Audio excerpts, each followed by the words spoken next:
کہو کیا ہم اللہ کے سوا ایسی چیز کو پکاریں جو نہ ہمارا بھلا کر سکے نہ برا؟ اور جب ہم کو اللہ نے سیدھا رستہ دکھا دیا تو کیا ہم الٹے پاؤں پھر جائیں؟ پھر تو ہماری ایسی مثال ہو جیسے کسی کو جنات نے جنگل میں بھلا دیا ہو اور وہ حیران ہو رہا ہو، اور اس کے کچھ رفیق ہوں جو اس کو رستے کی طرف بلائیں کہ ہمارے پاس چلا۔ کہہ دو کہ رستہ تو وہی ہے جو اللہ نے بتایا ہے،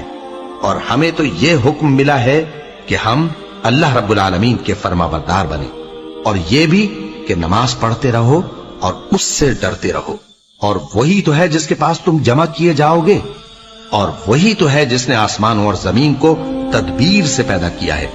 اور جس دن وہ فرمائے گا کہ ہو جا تو حشر برپا ہو جائے گا،